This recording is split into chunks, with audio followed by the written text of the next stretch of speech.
Hey guys, tonight we stand at the rim of a yawning stone shaft that drops into darkness deeper than any subway line you've ever dared to explore. The damp air curls around you like a living thing, and you probably won't survive this without a sturdy helmet and a healthy dose of luck. So before you get comfortable, take a moment to like the video and subscribe, but only if you genuinely enjoy what I do here. Post your location and local time in the comments so I know who's joining this descent. Now dim the lights, maybe turn on a fan for that soft background hum, and let's ease into tonight's journey together. You lean forward, heart-thudding toes hanging over the lip of that ancient aperture. The jagged edges of crumbling limestone frame the opening like cracked teeth ready to bite. A crosswind rattles loose pebbles down into the abyss, sounding like a rock concert in the underworld. You can almost taste the earth's breath, cool, metallic, and oddly sweet. Legend says that the Great Eupalinos Tunnel on Samos was the first true underground marvel carved in the 6th century BC to bring water beneath a fortress. And if you think modern engineers have it easy, remember they did it with nothing but chisels and sheer willpower, and you didn't even bring a flashlight battery pack. Historians still argue whether the builders followed astronomical alignments or just winged it by starlight. But either way, those ancients had nerves of steel and probably a wicked sense of humor about damp feet. Below you, the shaft plunges so far that your headlamp beam disappears into an oily blackness. You can hear a faint drip somewhere deep within water, falling echoing through unknown chambers. In your pocket, your phone's altimeter reads 12 meters already, but you're only scratching the surface of what lies below. A fringe theory claims these shafts align with ley lines that channel Earth energy, though most experts snort and call it pseudoscience. Still, it's fun to imagine a cosmic power grid humming beneath your boots, even if it's just Google Maps glitching again. You grip the rough masonry with gloved hands and notice carvings, simple grooves, likely tool marks, but someone half-seriously suggested they once spelled out secret messages in code. Archaeologists dismiss that as wishful thinking, yet it's this mix of bare-bones practicality and whispered mystery that makes underground cities so intoxicating. One moment you're admiring human engineering honed over millennia. The next you're wondering if gnomes really built hidden banquet halls down here. A sudden breeze washes up from below, carrying a musty scent of wet earth and something you can't quite place. Old paper, spices, the remains of a banquet long forgotten. You swallow, step back, then peer again. Around the shaft's rim, tufts of moss cling to cracks, glowing faintly under your light like tiny green embers. It's oddly beautiful nature reclaiming human handiwork in the slowest ballet imaginable. As you peer into the abyss, your mind flickers to the legend of a Roman quarry near Naples. They supposedly tunneled 50 meters straight down to mine tough stone and left hidden chambers that no one has mapped even today. You wonder if the miners had lunch breaks down there, or just packed sandwiches and prayed for daylight. Historians still argue whether those quarries doubled as sacred sanctuaries or secret resistance hideouts during barbarian invasions. You jot a quick note on your field tablet. Investigate carved symbols at base, because equipment failure is less scary than forgetting your own brilliant ideas. 3 bats spiral up, startled by your light, their wings whispering like ghosts saying, "Welcome, fool." You shiver, not sure if it's from the breeze or the realization that you have no backup plan if that rope snaps. But hey, where's the fun in playing it safe? Ahead, a narrow wooden ladder leans into the chamber, worm-eaten and swaying ever so slightly, daring you to climb down. You pause, reminding yourself that most cave rescues happen because someone skipped the safety check. Crack a smile. You're not most people, but even you have a limit. You promise your future self just one joke. If you survive, you'll market Underworld Explorer hoodies, emblazoned with "I went down, and all I got was existential dread." Taking a steadying breath, you crouch and test the first rung. It groans in protest, but holds. Below you glimpse stone steps hewn with such precision that water runoff carved shallow grooves over centuries. Someone thought ahead, channeling damp away from the heart of the shaft, ingenious or maybe just obsessive about dry socks. You can't decide which. As you lower yourself rung by rung, the world above becomes a narrowing ring of light. The echo of your heartbeat competes with the distant drips and the faint scuttle of unseen creatures. Your lamp illuminates a rough-hewn niche where a clay vessel sits dusty and cracked but unmistakably human-made. A mainstream historical fact shows that underground pottery, jars like this, were often used for long-term food storage, keeping grain cool and pests at bay, an ingenious pantry beneath the earth. Suddenly you catch a flicker. The niche's back wall bears what might be a faint pictograph, or maybe just mineral staining. Fringe enthusiasts would call it proof of prehistorical underground cults. Scholars point to natural oxidation patterns. You whisper. Historians still argue whether these marks were ritual symbols or accidental art, and your voice echoes oddly between stone walls. You fancy you hear a distant chuckle, probably your imagination, or very patient bats. At last your boots touch solid ground, a dusty landing carved to cradle that vessel centuries ago. You stand upright, lamp flickering, as the passage ahead opens into a faintly lit corridor. Shadows dance on walls, smoothed by countless footsteps long past. You step forward, adrenaline mingling with wonder. This is the moment you cross from the known world into hidden history. And just like that, the underworld beckons you, deeper promising stories etched in stone and silent chambers teeming with secrets. Remember, you volunteered for this. No refunds on lost dignity if the roof caves in, but seriously check your helmet strap. You hook your gloved hands around that slick rope, damp with centuries of condensation, and ease yourself over the edge.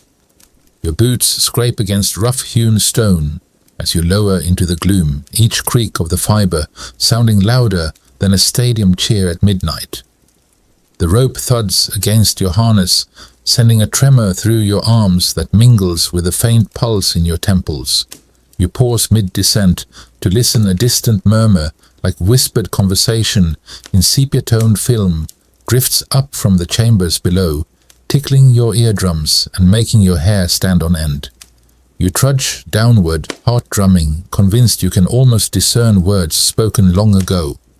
A mainstream historical fact, the great underground city of Derinkuyu in Cappadocia was unearthed in 1963 when a homeowner drilled through a wall and discovered a hidden room, eventually revealing a complex capable of housing 20,000 people. Somehow that discovery feels absurdly modern. Less Indiana Jones, more clumsy, DIY YouTube channel. Yet here you are practically retracing each chisel stroke in real time. Historians still argue whether Derinkuyu began as simple storage space before expanding into a full wartime refuge, or if it was always intended as a subterranean metropolis.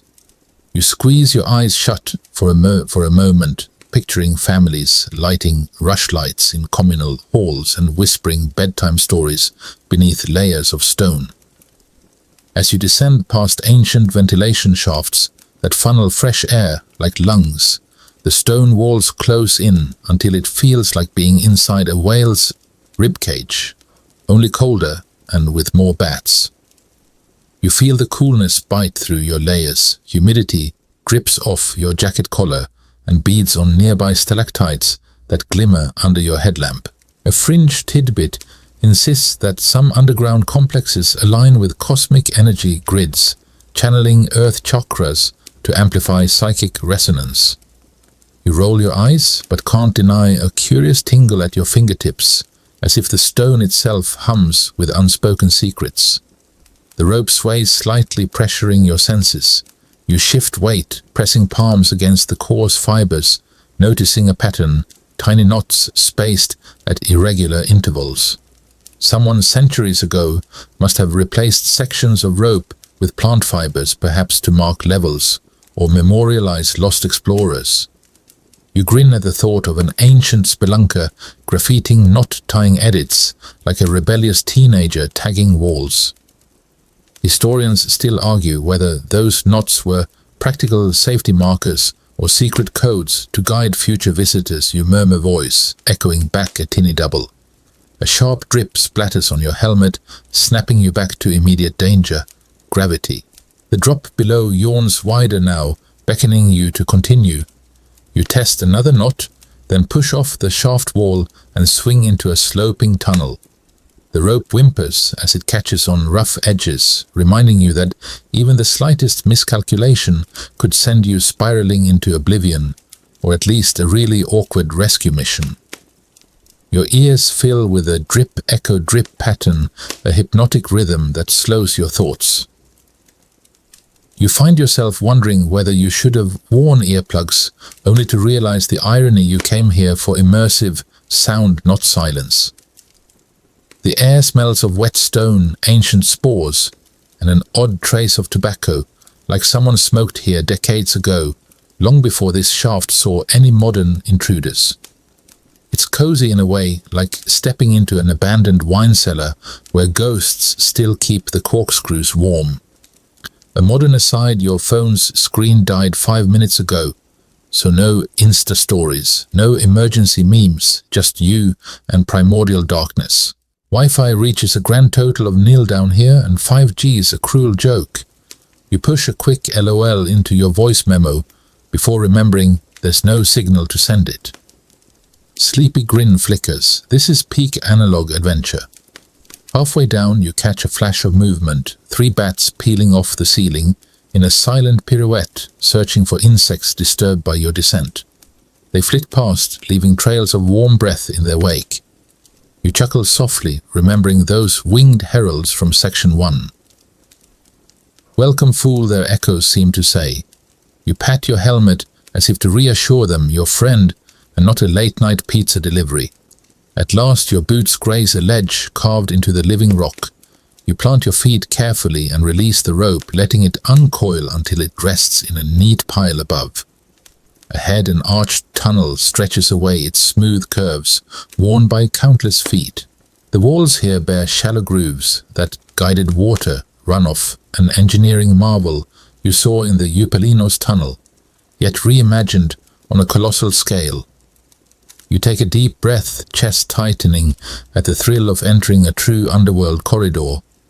You step forward, fingertips brushing stone cool as porcelain, and hear a distant murmur building into a chorus, water wind, and whispers of lives once intertwined in these hidden galleries. You grin, heart brimming with awe and the faintest trace of anxiety. After all, the underworld doesn't hand out tour brochures, only secrets, and it's your job to listen. You trudge forward into a vast chamber where the ceiling arches overhead like the hull of an inverted ship, each stone block precisely cut and fitted millennia ago. Cool air washes over you, carrying a faint note of dust and something oddly chemical, maybe the residue of ancient explosives, or just your own sweat mixing with limestone. Your headlamp beam skims across the smooth vault ribs, revealing mortar so thin it looks like the stones were glued by magic or medieval Instagram influencers. You glance upward, half expecting a pigeon to peek through a hidden skylight and judge your helmet hair. A mainstream historical fact.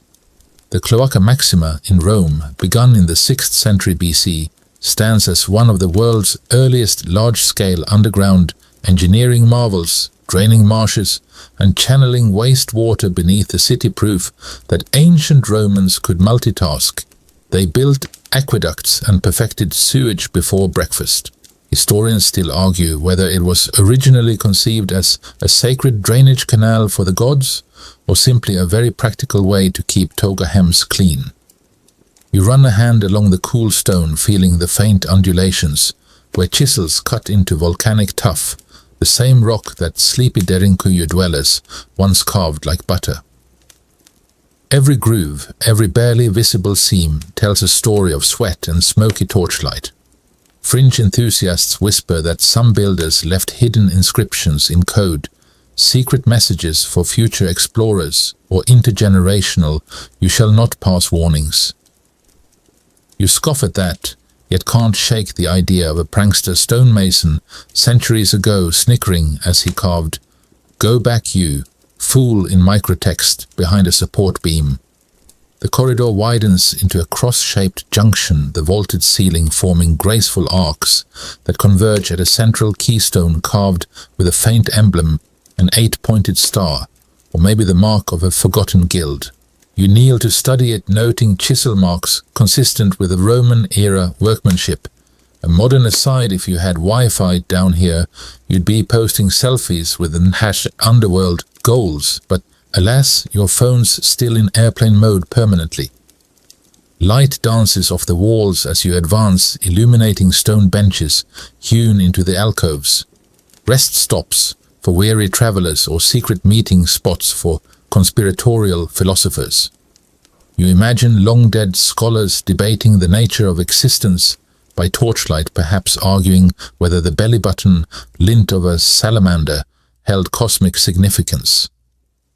Historians still argue whether these benches were for genuine repose or merely ornamental, because nothing says we care about your comfort like carving a marble sofa underground. You take a breath, noticing the faint hum of air circulating through hidden shafts ventilation that rivals modern HVAC. A quirky tidbit claims that some of these shafts were designed to carry aromatic oils, perfuming the underworld with lavender and mint, so that visitors wouldn't mistake it for a dungeon. You wrinkle your nose, thinking of your own gym bag at home, and wonder if ancient perfumers cared about PMS premenstrual stench as much as they prized elegance. The vault's stones form interlocking rings that radiate outward, distributing weight evenly, a design that allowed builders to expand tunnels for hundreds of meters without fear of collapse. You step onto a mosaic floor, tucked beneath a collapsed arch, shards of polished stone glinting underfoot. It depicts a procession of robed figures, carrying amphorae, the style reminiscent of Hellenistic artistry. You crouch, fingertips hovering inches above the tesserae, mindful of the crisp edges that could slice a finger like bad sushi. A distant drip echoes, reminding you of Section 2's hypnotic water rhythm. You pause, letting the silence deepen, then whisper. Historians still argue whether these vault patterns were imbued with religious symbolism or purely structural genius, though the echo seems to respond with a soft, "Yeah, right." You suppress a grin. Talking to stone makes you only slightly less crazy than talking to your plants. Ahead, the tunnel narrows again, the ceiling dipping as if bowing to let you pass. You stoop, scraping your shoulder against cool stone. Graffiti in faint charcoal scrawl lines the upper wall. Names and dates from travelers over centuries. Marcus IV, AD 816. Layla, March 12, 924. You brush away a handful of dust, revealing Carlos, 2017. Written so clumsily, it looks like a hangover confession. You smirk, imagining Carlos's morning after regret. Note to self, don't juggle headlamps and wine. You joke about installing tour guide rope lights if these tunnels ever become chic Instagram spots, but then remember the fringe theory of ley lines and psychic resonance. Some claim the arches amplify Earth's magnetic field, so visitors feel euphoria or mild vertigo depending on moon phase. You shrug, either it's geophysical science or your own dizziness from crouching through too many low passages. Maybe both. A shift in the air signals a side passage, veering off to your right. Its archway, narrower stones, rougher as if carved in haste.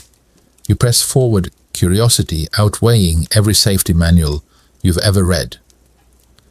The lamp reveals tool marks angled differently from the main chamber. Someone improvised under duress, perhaps during the siege. You imagine barefoot laborers chiseling by torchlight feet, blistered stomachs, growling hearts pounding like kick drums. In this annex, you find a shallow cistern carved into the floor, its basin still damp. Water trickles in from an unseen spring, pooling in crystal droplets. A mainstream historical fact notes that many subterranean cities incorporated reservoirs to sustain inhabitants during prolonged blockades. Ingenious life support hidden beneath enemy gaze. Historians still argue whether these cisterns doubled as ritual baths for purification rites or simply served thirsty crowds. Leaning close, you spot mineral etchings on the cistern's rim, delicate curlicues reminiscent of Art Deco, impossible for the era. Fringe theorists leap to conclude time travelers left their mark. Mainstream scholars smirk and chalk it up to later refurbishments. You tap the rock, figuring if Back to the Future taught us anything, it's that tampering with time leaves weird graffiti. Your stomach rumbles, reminding you the energy bar in your pocket is sacrilege compared to ancient rations of flatbread and dried fruit. Still, you unwrap it and take a bite, chewy, slightly sweet, and guaranteed to attract every bat within a 5-kilometer radius. You chew thoughtfully, imagining those Roman soldiers sneaking dates like contraband during twilight raids. Beyond the cistern, the tunnel climbs gently upward, steps cut into the stone. You follow, counting each rise, mindful of the bats from sections 1 and 2, now circling overhead like tiny reluctant tour guides. They squeak disapprovingly at your energy bar, sounding for all the world like critics at a stand-up show. You wave apologetically, offering a crumb. Predictably, none accept. Apparently, they prefer insects. At the top, you emerge into another vaulted hall, this one lined with alcoves that once held lamps. The ceiling vault forms a perfect semicircle, each stone voussoir radiating like spokes on a wheel. The keystone bears a shallow carving of a stylized owl, symbol of wisdom, or possibly a tavern logo from an era long lost. Historians still argue whether the owl motif signified secret academies or was just a cool logo for the Owl and Pickaxe Tavern. You stand in the center of the hall, arms outstretched, listening to your footsteps echo in a gentle staccato. The architecture here is so impeccable you feel a tickle of envy for those ancient masons, perfect joints, no mortar visible and no sign of modern sealant. You quip to yourself that you'd need 10 contemporary contractors and 3 architects just to recreate this on Minecraft. Taking a final deep breath of musty grandeur, you trace the play of light and shadow across the curved vault, appreciating how human ingenuity coaxed stone into shapes that resist gravity and time. You shiver with awe, maybe from the chill, maybe from the thrill of standing in a space untouched by daylight for centuries. Either way, your pulse hums with discovery. You step toward the next passage, ready to delve deeper into the secret underworld, armed with nothing but ancient engineering wonders and your relentlessly curious mind. After all, the underground doesn't just conceal history, it celebrates human brilliance in its darkest corners. You step through a jagged archway and instantly feel the temperature drop, like walking into a natural refrigerator that's been running since the Bronze Age. The passage narrows and then opens into a sprawling cavernous hall where rock-hewn rooms cluster like honeycomb cells, their entrances carved directly into the soft volcanic tuff surrounding you. Shafts of your headlamp light reveal niches once used as sleeping quarters, stables and storage bins, all arranged with surprising symmetry. You can almost hear the echoes of hammers that shaped these chambers, each strike resonating through centuries. A mainstream historical fact: Cappadocia's underground cities, including Kaimakli and Derinkuyu, could shelter up to 20,000 inhabitants at their peak and featured complex air shafts, wells and escape routes, testament to remarkable ancient engineering. You saw the Eupalinos tunnel earlier, but this is on cosmic steroids. Historians still argue whether these subterranean networks were built primarily for religious seclusion, military refuge, or as permanent living quarters for entire communities. You wander past a series of rock-carved stalls that once housed mules and goats, the low ceilings forcing you to stoop so dramatically your back cracks louder than a fresh baguette.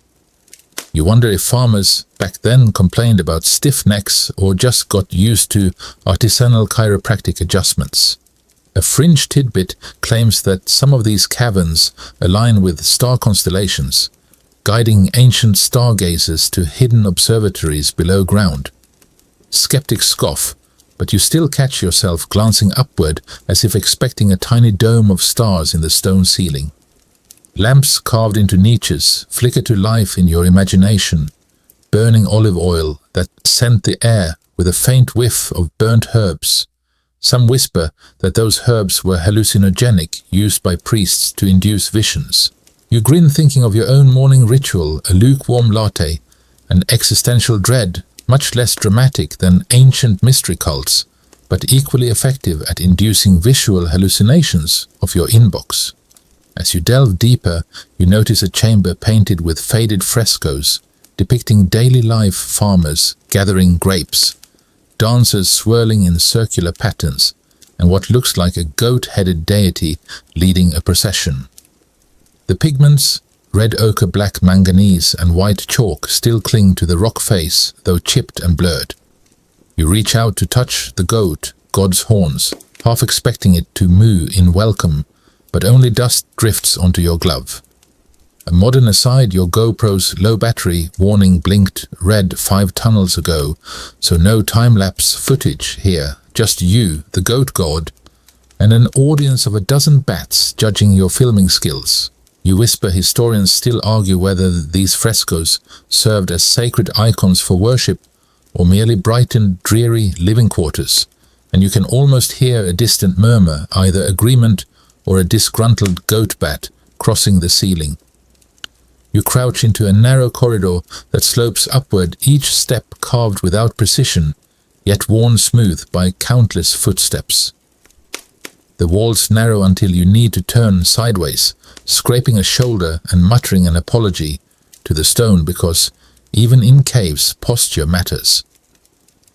At the highest point you push through a final opening into a vertical shaft that drops into an even deeper level. A slender ladder of wooden rungs beckons, though you swear it wobbles just enough to test your life insurance policy.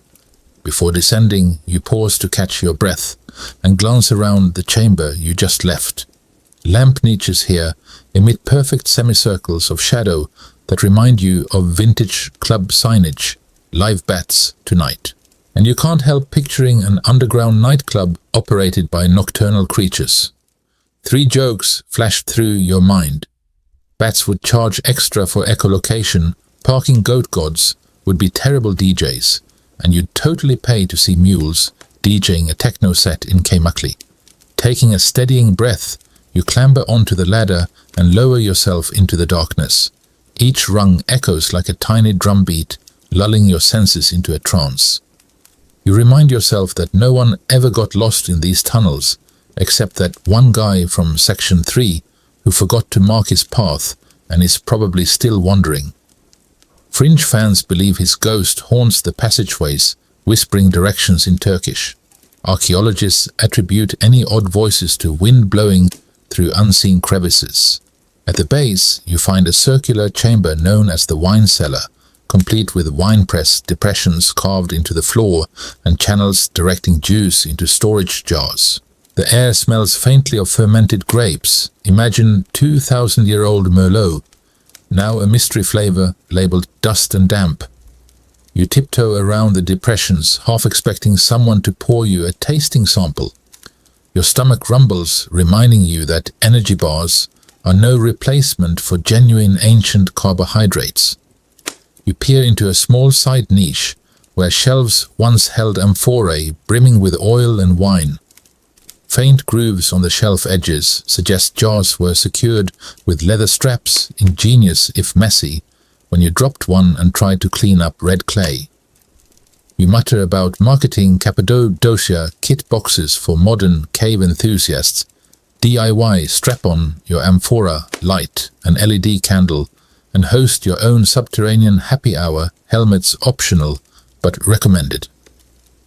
A draft skims past carrying whispers of a hidden spring, You follow the sound until you reach a well shaft, an 85-meter deep bore that once provided fresh water immune to sieges. A mainstream historical fact, the engineering precision of these wells rivaled aqueduct systems above ground, ensuring that even under attack, underground inhabitants stayed hydrated and morale high. Historians still argue whether these wells served simply as life support or doubled as ritual focal points for purification ceremonies.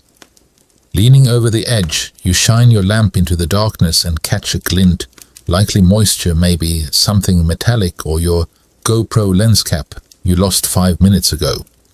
You swallow a laugh and rappel down a short distance to inspect, discovering only slippery stones and the faint echo of dripping water that could be champagne if you squint really hard. Back on solid ground, you trace water channels that snake through the cavern, designed to divert excess moisture and prevent flooding. The craftsmanship makes your home plumbing look like a toddler's arts and crafts project, except toddlers don't usually charge $150 an hour for emergency callouts. You laugh softly, picturing your plumber friend's face if you asked him to seal a Greek wine press. Pressing on, you pass through a narrow vent shaft into a bright tunnel, where sunlight trickles down from a barred grate above the first signs of the outside world in ages. The air tastes fresher here, like the finale of a roller coaster ride. You climb a short ladder and emerge into a courtyard slashed with daylight walls pocked with ancient bullet holes from Ottoman raids. You stand blinking, adjusting to the brilliance, the warm Cappadocian sun kissing your skin. Behind you, the hidden city's entrance yawns like a mouth waiting to swallow new secrets. You grin, heart still thumping, realizing you've only scratched the surface of this lost metropolis, and that the underground still has many more rooms, more stories, and maybe more goat gods vying for your attention. With a backward glance, you murmur, "See you down there," and turn toward the next descent point, eager for the next chapter of this subterranean saga. You slip through a narrow stone arch and find yourself in a corridor plastered with skulls and femurs, arranged like macabre wallpaper, a bone-lined passage that could give any modern horror film a run for its money. The air is cooler here, thick with dust, and the faint tingle of ancient incense that long ago turned to powder. Your headlamp beam dances across human remains, stacked in neat rows, each skull resting on its haunches, blank eye sockets staring into nothingness as if awaiting your commentary. You probably won't survive this without checking your claustrophobia tolerance, but hey, that's part of the charm. A mainstream historical fact. The catacombs of Rome, begun in the 2nd century AD, stretch over 600 kilometers beneath the city and served as burial grounds for early Christians, Jews, and martyrs, an underground necropolis that doubled as a sanctuary in times of persecution. Historians still argue whether these catacombs were primarily sacred cemeteries or covert meeting places disguised beneath a veneer of memorial chambers. You run a gloved finger along a row of skulls, each one yellowed and pitted by time, and half expect a jaw to clatter to the floor like an unwelcome tambourine. It doesn't, but the faint drip-echo drip of water somewhere beyond reminds you of Section 3's hypnotic rhythm. You're no stranger to subterranean soundtracks at this point. As you edge forward, your elbow brushes a carved niche, holding a marble relief of a shepherd clutching a lamb carved by Christians who cloaked their faith in pastoral symbolism. You squint, wondering if they ever joked among themselves. Sure, we bury our dead here, but at least the decor's to die for. Despite the bone decor, the corridor feels oddly serene, as if time stands still among the ossuaries. A fringe tidbit insists that early initiates in these crypts reenacted pagan rites under the guise of Christian burials, summoning spirits with hidden chants inscribed in cryptic graffiti. Skeptics dismiss this as postmodern fantasy, but as your lamp flickers, you half believe the walls might start chanting back. Historians still argue whether those cryptic symbols were genuine ritual inscriptions or just bored stonemasons doodling after a long day of stacking skulls. The passage yawns into a wider chamber where alcoves carved into the walls cradle entire skeletons, posed upright hands, clasped in eternal prayer. You crouch to inspect one skeleton's rib cage and notice faint etchings, Latin inscriptions praising martyrs and invoking protection against evil. You brush away centuries of dust and whisper, Sancte Petre, Protectus Nos, though you are pretty sure your pronunciation is appalling. A modern aside, your pronunciation app is useless down here. No signal and certainly no pop-up ads.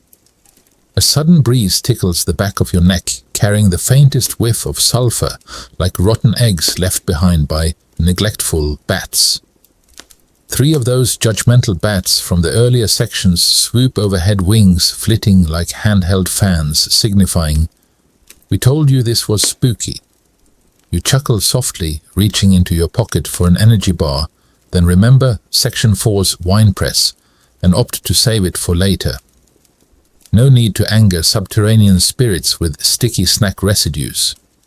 You press onward to a low-ceilinged tunnel lined with niches so small they once held children's remains. A sobering reminder that communities here included the tiniest souls.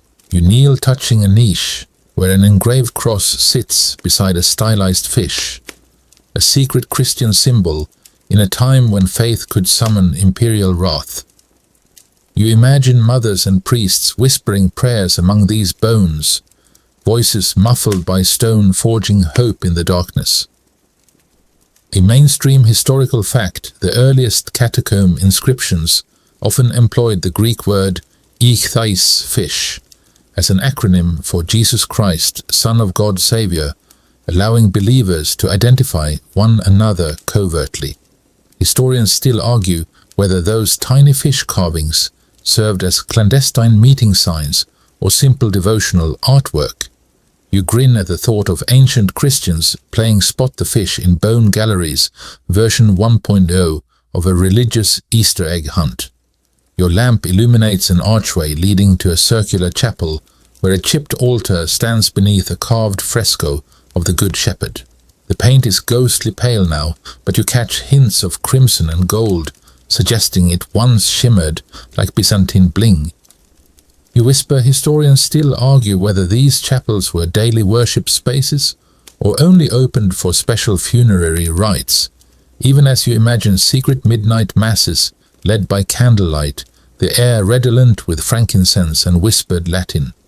A fringed tidbit flitters through your mind. Some occultists claim that hidden beneath certain altars lie treasures looted from Roman emperors buried to fund Christian rebellions. Think Gothic tomb raiders with chisels.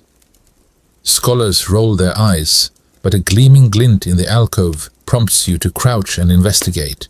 It's only a piece of shattered pottery, possibly part of a funerary urn, but for a thrilling second you taste the adrenaline of a lost relic discovery.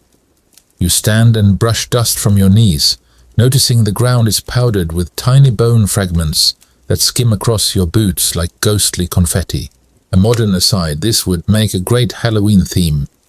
Bone confetti, DIY spooky decor, except you'd need to explain where you sourced the materials. An authentic ancient ossuary probably falls under TMI.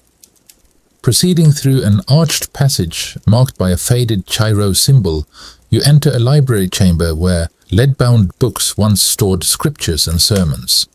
Now it holds only the musty smell of decay and a few rusted iron clasps. You trace a clumsy inscription, Paulus VII, AD 421, next to Giovanni 2019, carved so fresh it looks like someone was bored on a weekend tour. You snort imagining Giovanni's TikTok caption, "Just chillin' with St. Paul."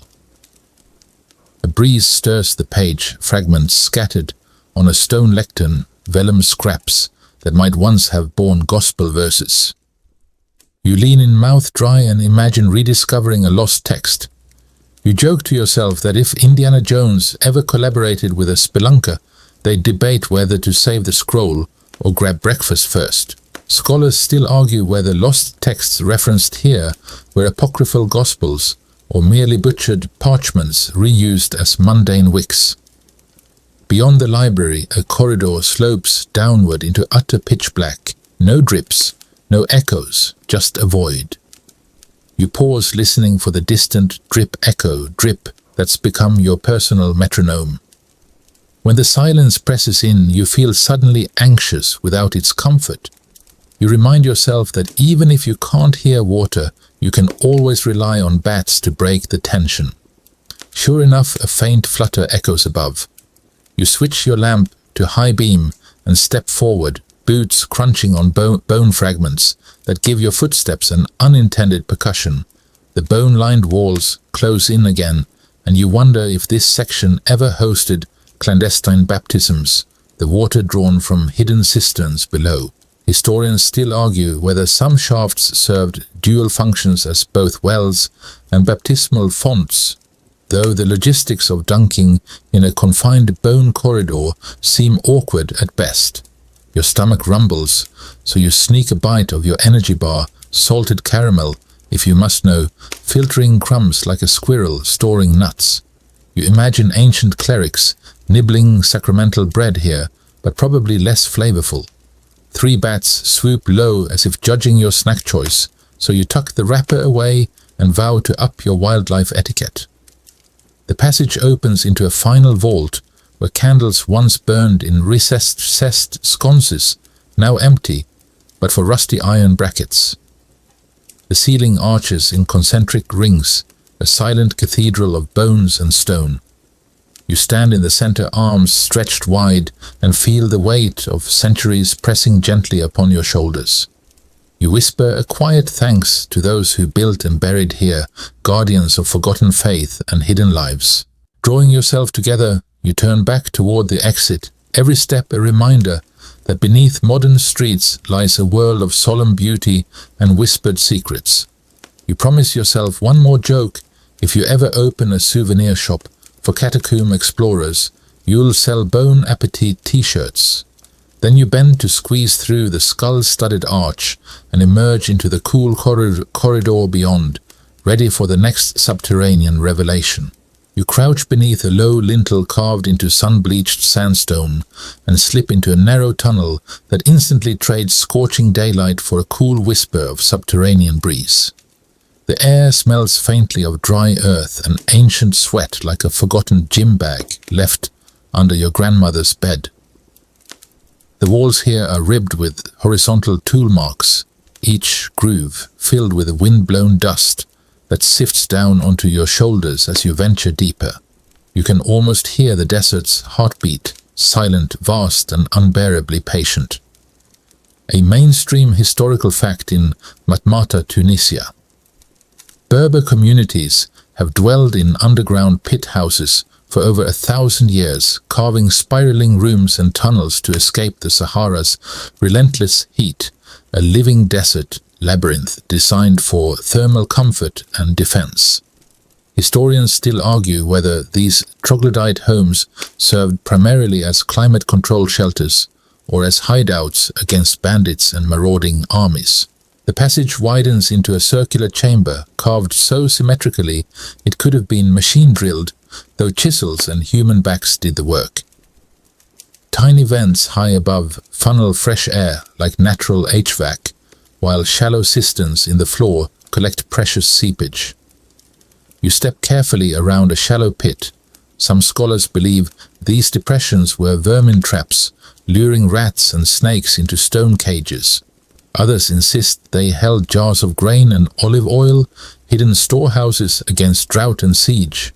Fringe enthusiasts suggest secret tunnels below led to alien landing pads, but even you draw the line at intergalactic gatekeeping. As you edge along the chamber's curve, your boot scuffs a scatter of rodent bones.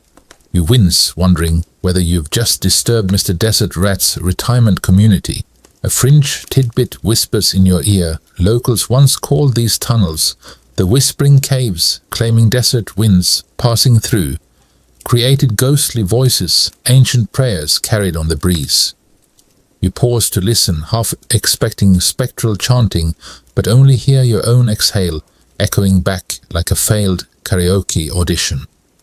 Your headlamp illuminates faded red and black ochre symbols painted on the far wall, geometric patterns that some say map out seasonal water flows, while others see coded messages for pilgrims seeking hidden oases. You trace a finger across the symbols, the paint flakes under your touch, drifting down like rusty confetti. You imagine that prehistoric graffiti artist leaning over a torch thinking, "This will totally freak out future spelunkers." Probably the world's first prank.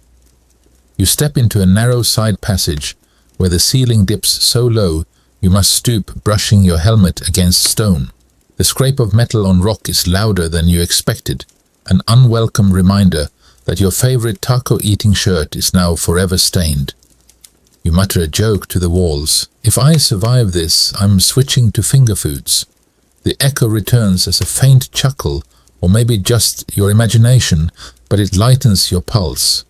Sweat beads at your hairline despite the chill. Despite the darkness, your senses sharpen. The air tastes of minerals and something sweet, perhaps trapped floral notes from a cracked amphora long ago. You kneel to examine a shard of pottery half buried in dust. The design, a stylized scorpion, suggests trade links to more northerly oases, where caravans carried goods across dunes. Historians still argue whether traders used these tunnels to bypass desert patrols or simply for clandestine meetings under the sand. A trickle of water seeps from a hairline fracture in the wall, forming a shimmering rivulet that snakes along the floor before vanishing into a grated drain. You follow its path, curious how underground engineers coaxed moisture from rock for drinking and ritual cleansing. You remember Section 4's wine press and Section 5's bone chapel. Humans have always needed water, wine, and weird decor, even when they go underground. Ahead, the tunnel branches into a maze of interlocking corridors. You pause, aware that one wrong turn could strand you in silent oblivion. You drop pebbles behind you, listening for their thud, tactical breadcrumbs for your return. You recall the legend of explorers who vanished in similar labyrinths, resurfacing days later with wild tales and questionable dental hygiene. You follow the pebble trail until a shaft of golden light flickers ahead, sunlight drifting down from a hidden opening, dust motes dancing like lazy fireflies. It's a refreshing sight, a reminder that above the dunes, camels yammer and ice cream vendors screech their wares in impossible heat. You take a deep breath of desert-kissed air and crack a smile. Camels probably laughed at me when I crawled back up. You edge toward the light and discover an ornate stone grate set flush with the ceiling, its iron bars corroded but intact. Through it you glimpse a wind-blown patio ringed with palm fronds. A local guide must have installed it to keep tourists from wandering in, though maybe also to preserve the silence below. You lean back, imagining a future TikTok challenge. I spent 24 hours in a desert labyrinth. No Wi-Fi, no water cooler, chat, just me and my existential dread. Stepping through the grate, you find yourself in a shaded courtyard where amphorae line niches and date palms rustle overhead. The sun's warmth feels like an old friend's hug, too tight, but welcome nonetheless. You laugh softly, brushing sand from your pants.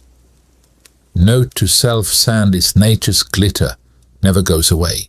A breeze ruffles the fronds and carries laughter from a distant village festival, reminding you the world above still spins with life of color and questionable fashion choices. You tuck that thought away as you crawl back through the grate and into the tunnel's mouth, sealing the grate behind you like a secret vault. Back in the labyrinth, the temperature drops again, and you follow a corridor lined with shallow alcoves. Each recess once held torches or jars, though now they're empty, silent witnesses to countless footsteps. You pause to place your hand in one recess, feeling the cool stone beneath your palm and imagining whispered prayers of desert dwellers, thanking the earth for shade. Your phone vibrates. Finally, a signal. You check the screen, 5 missed calls from your mum and a spam text about used cars. You snap a quick selfie captioning it, desert vibes, 0% humidity, 100% existential crisis, then remember the roaming charges and delete it. Modern technology failing upward continues to amuse you. Pressing on you encounter an abrupt dead end, a rough wall with no passage beyond. You tap the stone experimentally, and a panel slides inward with a groan, revealing a hidden chamber stacked with ceramic jars sealed in clay. The air here smells faintly of spices, cumin, coriander, and maybe a hint of saffron. You grin secret spice rack desert edition. A fringe tidbit would call this a lost alchemist's pantry. Scholars maintain it was simply a communal storeroom for precious provisions. Historians still argue whether such hidden caches supplied nomadic raiders or served as emergency rations for besieged villagers. You crouch among the jars, marveling at their craftsmanship, each sealed with wax and stamped with an emblem resembling a palm tree. You imagine secret midnight gatherings where elders dispatched food tokens to hungry families, above ground, invisible benefactors living in the dark. A modern aside flashes through your mind: if you sold these spices online, you'd corner the market on cave-aged cumin and influencers' dream. You tuck a small shard of stamped clay into your pack as a souvenir and rise dusting off ancient crumbs like an over-eager summer barbecuer. You pat your helmet. Good job, spelunker. It's all fun and games until the moths find your snack stash. Ahead, the tunnel slopes upward, and you follow worn steps that lead toward a pinpoint of daylight. You pause to listen one last time to the desert's heartbeat. Below the earth, a hushed murmur of wind, water, and human ingenuity carved in stone. You grin, shoulders aching, heart full of wonder, and think, sure beats scrolling social media. You push through the final arch, stepping into a sun-blasted courtyard where a lone palm shelters a weathered bench. Ancient labyrinth behind you, modern world ahead. You brush grit from your face and look back through the tunnel's mouth. The desert labyrinth stands silent, once more waiting for its next visitor, brave or foolish enough to chase echoes in the sand. You squeeze through a narrow gate of wrought iron and step into a cavern where walls gleam like giant salt crystals under your headlamp's beam. The air here is so dry your breath crackles in your chest, and every exhale tastes faintly of sodium, like you're involuntarily chewing on road salt after a winter storm.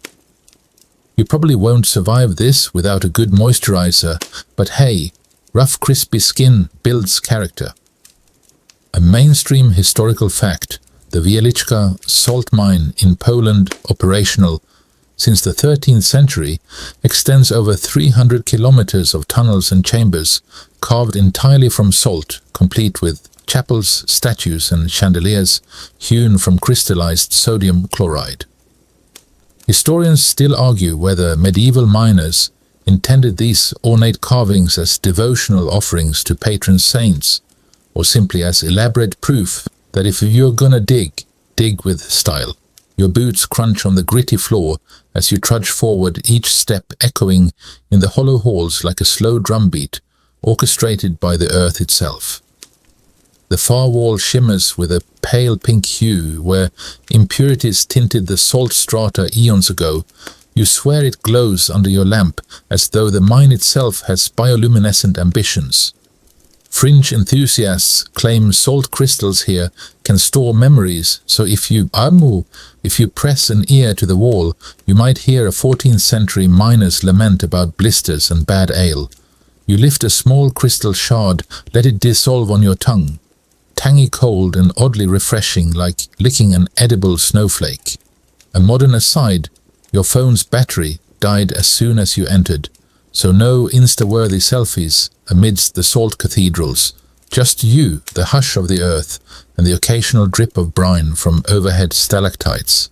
It's peak analog exploration, and you're here for it. You follow a dimly lit tunnel lined with wooden supports, encrusted in white frost, salt deposits, so thick they look like snowbanks in January. Each beam creaks ominously, reminding you that centuries of pressure press down upon this subterranean cathedral. You press a hand to the nearest support and feel a faint vibration. Some miners swear these pulses are the mine's heartbeat, but most geologists chalk it up to subtle shifts in tectonic plates. Historians still argue whether miners paid tribute to these rumblings with ritual songs or simply cursed the creaking in 4 different dialects. The passage opens into a vast chamber known as the Amber Room, its ceiling studded with natural chandeliers formed by hanging salt drips that refract your headlamp into prismatic glimmers. You stand transfixed as tiny rainbows dance on the crystallized floor, nature's disco ball at its most refined. You half expect to see a disco-dressed bat drop in for a late-night spin class. Joke number 1. You flash an imaginary peace sign to the potential bat DJ, who of course remains tragically absent. Moving on, you pass alcoves where medieval miners once paused, carving simple symbols into the salty walls, names, dates, and sometimes crude pilgrim footprints pointing the way to hidden caches. A scholarly debate persists. Historians still argue whether these carvings marked staking claims or were early attempts at Instagram geotags. You trace a footprint dated 1281 and wonder if the miner who left it ever foresaw tourists clicking likes centuries later. A faint pitter-patter draws your attention, the drip echo, drip you know well from earlier catacombs and water shafts, but here it's brine-salty tears from the earth. The droplets sizzle as they hit the ground, releasing tiny clouds of mist that taste of minerals and ancient sweat. You cup your palm and catch a drop, an instant electrolyte boost. No Gatorade needed. You grin, letting that fringe tidbit echo. Some healers recommend inhaling salt mine air to ease respiratory woes, calling it speleotherapy. Skeptics say it's pseudoscience. You say it's the world's quietest spa. Ahead, a carved salt staircase spirals downward, each step smooth as polished marble worn by pilgrims, prisoners, and prospectors alike. You descend, hands gracing the walls, the crystals warm under your touch, as though retaining summer's heat. Joke number 2. You mash your palm against the wall and quip. Salt Bay would weep at the craftsmanship here, and immediately feel shame for mixing medieval marvels with mid-2010s meme culture. At the staircase's base, you enter a chapel chamber, where walls and pillars are sculpted into ornate reliefs of biblical scenes, a Last Supper, where salt tablets stand in for loaves of bread, and a crucifixion carved so fine you can count the folds in the Virgin Mary's robe. A mainstream historical fact notes that these chapels served as literal underground sanctuaries for miners who faced hazardous conditions, daily lighting votive candles to pray for safe returns. Historians still argue whether these chapels inspired above-ground churches or were secret cathedral experiments designed to bypass ecclesiastical bureaucracy. You take a seat on a crystalline pew, slippery but breathtaking in its artistry, and close your eyes. The silence is total save for your heartbeat and the distant hum of ventilation shafts keeping lethal gases at bay. Fringe whisperers insist you might catch the echoes of medieval hymns if you sit long enough. You listen and swear you hear a faint chorus, though it could be the drone of machinery miles away. You smile, imagining ghosts of choirs past giving NPR-style interviews about the good old days of underground liturgy. Your stomach rumbles, so you unwrap a granola bar, tasty but utterly lacking in salt when you really need a savory fix. You pace the pew, crumbs scattering on the crystalline floor like jagged confetti. The bats from earlier sections, your unofficial tour guides, flutter in through a hidden shaft, circling with that familiar disapproving flutter. You toss a crumb apologetically. They ignore it, preferring their insect fare. Joke number 3, you think, if only I had mined garlic salt instead, but realize vampire bats might have appreciated the irony. Leaving the chapel, you follow a narrow shaft lined with wooden ladders that descend deeper. You grip the salt-encrusted rails and slide down, boots scraping, until you plunge into a chamber where giant salt blocks form bench-like formations. You sink onto one, scraping off loose crystals, and inhale the cool, crisp air. This is the mine's depth, where temperatures stabilize year-round at around 14.4 degrees, a perfect wine cellar if only grapes could grow here. Above you, a grated skylight admits a slender shaft of moonlight that falls like a silver ribbon across the salt floor. The effect is ethereal, as though the mine itself dawns under celestial spotlight. You stand arms raised, soaking in the quiet majesty. Filming in 4K would do it justice, but alas, no battery. You whisper. Historians still argue whether this moonlit chamber was used for secret midnight masses or clandestine council meetings of salt barons, and chuckle at the image of besuited merchants in powdered wigs. You retrace your path, climbing ladders and ascending staircases, each level bringing you closer to the surface and leaving you torn between the desire for daylight and the lure of hidden wonders. The crunch beneath your boots shifts to the coarse dirt of the mine's entrance slope, and you step through an iron door into a cold night breeze scented with pine and distant campfires. Outside the mine's modest entrance belies the glittering underworld below. You stretch, feeling new ache in muscles, unaccustomed to salt crystal benches.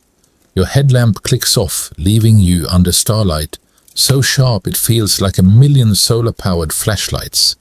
You grin, shivering slightly, either from the cold or the realization that you've just walked through an entire empire's worth of salt without so much as a grain reaching your pockets.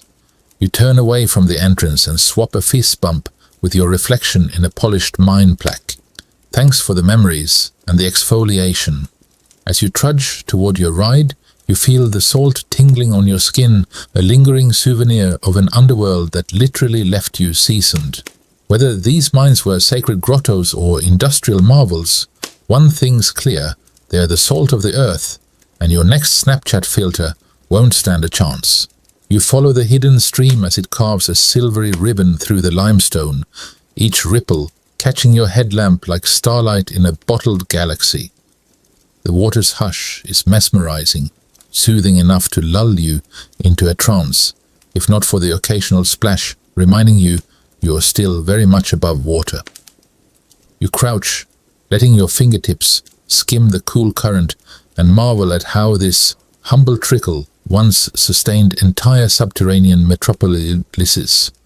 A mainstream historical fact, the Qanat system of ancient Persia, dating back over 500 years, tapped mountain aquifers and channeled water hundreds of kilometers through gently sloping tunnels, supplying irrigation and drinking water to parched plains. Ingenious gravity-powered plumbing that predates most modern pumps. Historians still argue whether those engineers timed their tunnels to solar equinoxes for optimal flow, or simply eyeballed the gradient with rock-hard determination and a trusty water skin. You trace the channel upstream, wading ankle-deep through water that tastes faintly earthy, like mineral tea brewed by the earth itself. A fringe tidbit floats through your mind. Some believe these underground streams were home to water spirits, whose whispers guided miners to fresh springs. Benevolent shades, best rewarded with dropped coins or whispered thanks. You chuckle at the idea and pocket a pebble as a bribe, half expecting a gentle tug on your boot, as a sign of aquatic approval. No such luck, though a tiny crayfish darts past, giving you side-eye, as if to say, you could at least bring sushi. Above your head, narrow shafts funnel daylight in slanted beams, illuminating patches of green algae and moss clinging where moisture condenses. You pause beneath one shaft, letting droplets spatter on your face like gentle applause from the cavern ceiling. The air here smells faintly of damp earth and something more pungent, musty textbooks. You inhale deeply, letting the scent ground you. This is the underworld's heartbeat, a pulsing artery of life beneath the oblivious city above. Slippery stones force you to pick your steps carefully. You quip, balance is key, unless you prefer impromptu swims, and steady yourself with a laugh that echoes softly off the walls. Joke number 1, you imagine future spelunkers finding your towel at the base of this space channel and speculating you were the world's messiest merperson. The channel widens into a basin hewn into the rock, its smooth sides evidence of relentless water carving and human chisels collaborating over centuries. Here the water pools, crystal clear, revealing polished pebbles and scattered shards of ceramic jars that once stored olive oil and wine. You peer in, recognizing amphora fragments from earlier sections. Proof that underground reservoirs doubled as both life support and impromptu storage rooms. You bend to scoop water into a flask. It tastes crisp and slightly sweet, like a victory lap for your taste buds. Modern aside, this beats any over-engineered water purifier you've schlepped on a weekend hike, though you resist the urge to hashtag hydration goals. Instead, you sip quietly, savoring the sensation of unfiltered, ancient spring water teasing your senses. Moving on, you follow carved grooves in the stone overflow channels designed to prevent flooding during seasonal surges.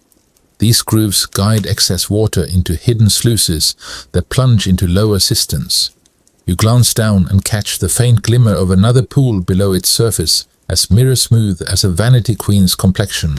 You joke number 2, if only Hollywood knew this natural spa existed. Spa Underworld, no reservations required. You lower yourself onto a stone ledge and study the cistern's edge, noticing a series of holes drilled in perfect alignment, ancient equalizers that maintained water pressure and airflow.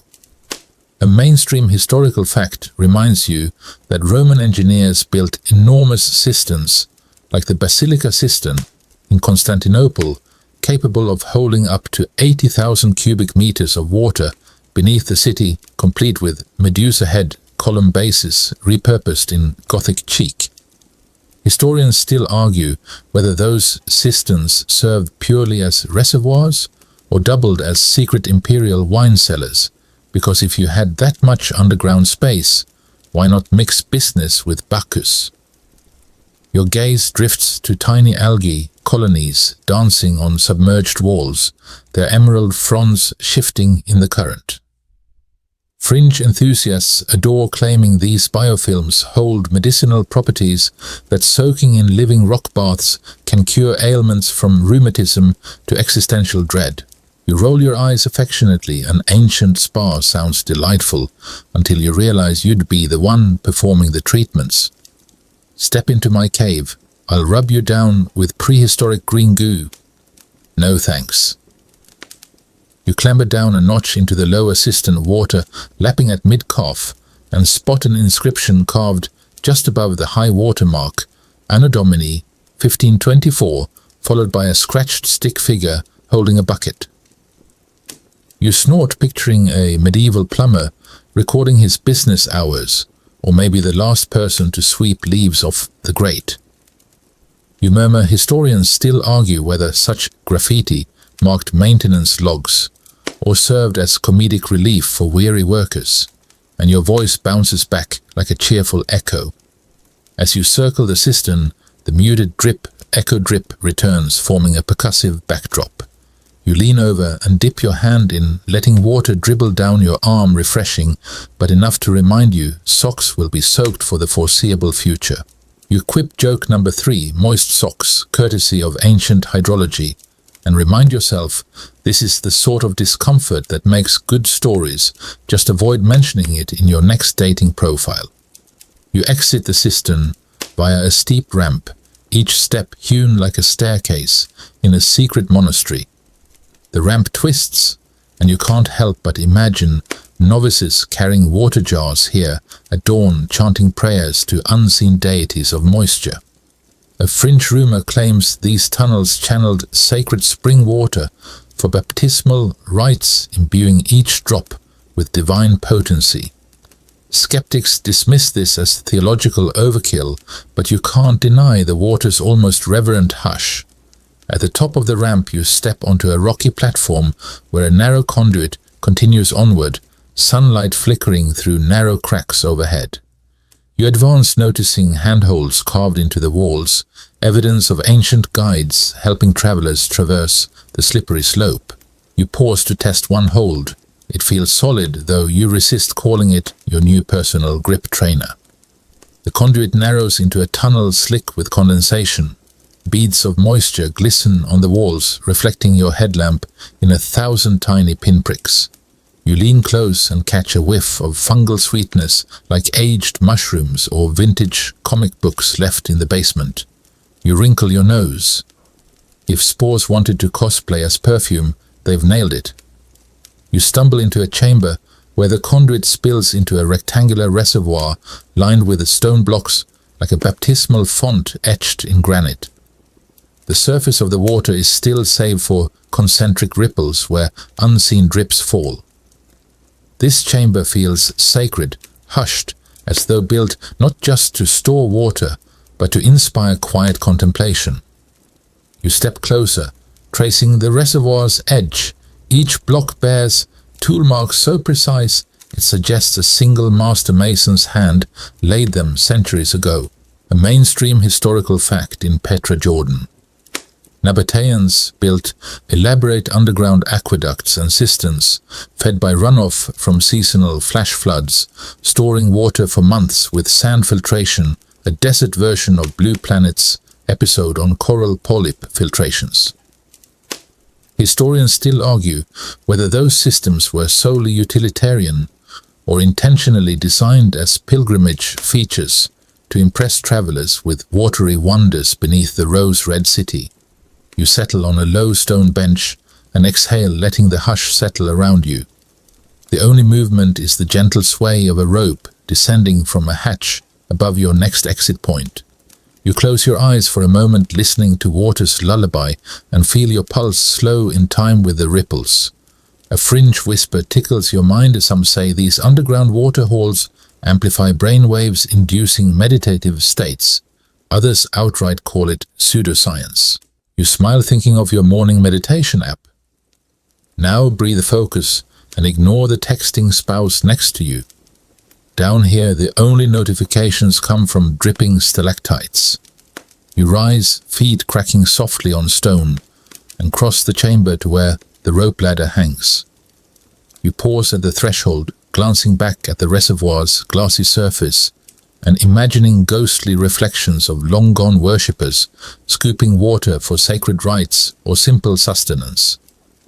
You murmur, historians still argue whether rituals here centered on purification or purely practical hydration, and step onto the first rung. The rope creaks under your weight as you climb toward the hatch. A world of sunlight, dust motes, and modern chaos waits above. But for now, you savor the soft murmur of water behind you, a secret underworld symphony that reminds you ancient engineers mastered not just stone, but the hidden currents that kept civilizations alive in the dark. You emerge into a low hallway lit by the flickering glow of vintage lanterns, modern additions, judging by the safety glass and awkward wiring snaking along the walls like sleepy serpents. The passage opens into a great vaulted hall, and suddenly you feel like you've stepped into an ancient shopping mall frozen in time. Stone booths line both sides of the corridor, carved with counters, niches, and half-collapsed shelves. You walk slowly, heart tapping out a curious rhythm, because here beneath the surface of a world obsessed with next-day shipping is what might be the oldest mall on Earth. A mainstream historical fact.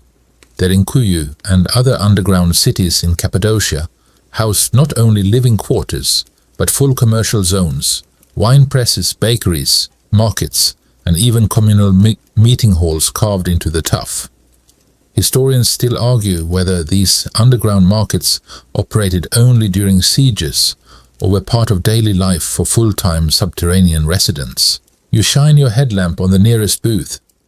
A faint inscription, now barely legible, reads something like coppersmith, or maybe cupsmith, you're not sure. A fringe theory insists some of these vendors specialized in trading copper-infused food vessels believed to purify water and prolong life. You chuckle at the thought ancient goop stores hawking miracle clay mugs and soul-balancing incense. Gwyneth Paltrow meet the Hittites. You duck behind the booth and find a fire-scorched oven still blackened with soot. A scatter of charcoal remains crunches under your boots. You imagine flatbreads sizzling here, perhaps honeyed or laced with date paste, passed hand to hand by candlelight.